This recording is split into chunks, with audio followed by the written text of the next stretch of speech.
माँ, क्या सच में मेरा ये फैसला सही है? मीरा अपनी माँ रामा से पूछती, पर रामा के बोलने से पहले ही उसकी मुंह बोली बहन कनिका कहती, ना लेकर जो गलत करती वो गलत होता। और वैसे भी राणा साहब जैसे दिलदार शख्स तुम्हें इस जन्म तो क्या, आगे आने वाले 7 जन्म तक नहीं मिलेंगे। पर जीजी, उनकी पहले भी शादी हो चुकी है, अब उनसे दूसरी शादी करना क्या सही है?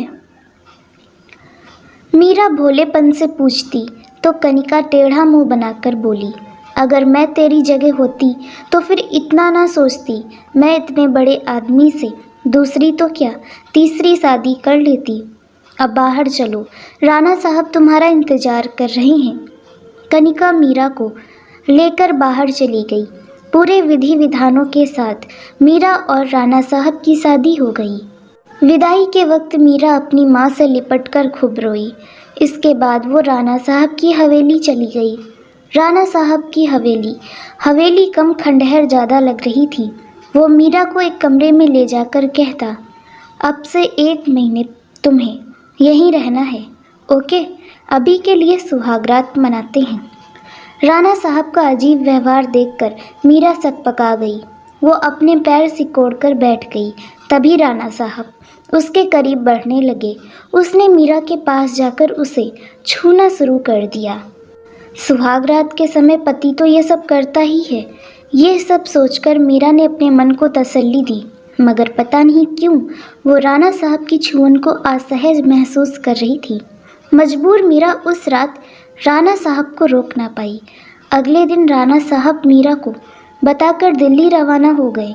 मीरा को उस दिन बाजार से सामान लाना था, इसीलिए वो शाम को बाजार चली गई।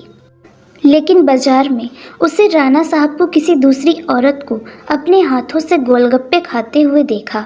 यह देखकर वो हक्की बक्की रह गई। उसने तुरंत उन दोनों का पीछा किया। पीछा करते करते वो राणा साहब के आलीशान महल में पहुंच गई, जहां राणा साहब उसी औरत के साथ रोमांस करते नजर आ रहे थे। शादी के नाम पर इतना बड़ा धोखा वो बर्दाश्त न कर पाई और वो वहीं बेहोश हो गई।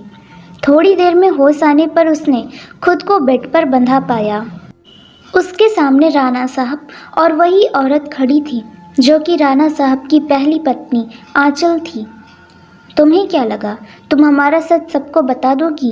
पर देखो, भगवान भी हमारे साथ है। उसने तुम्हें बेहोश कर दिया और तुम भी बाहर भाग नहीं पाई। राणा साहब ने कहा। यह सब क्या है? मीरा पूछती तो आंचल हंसते हुए कहती, मैं बताती हूँ।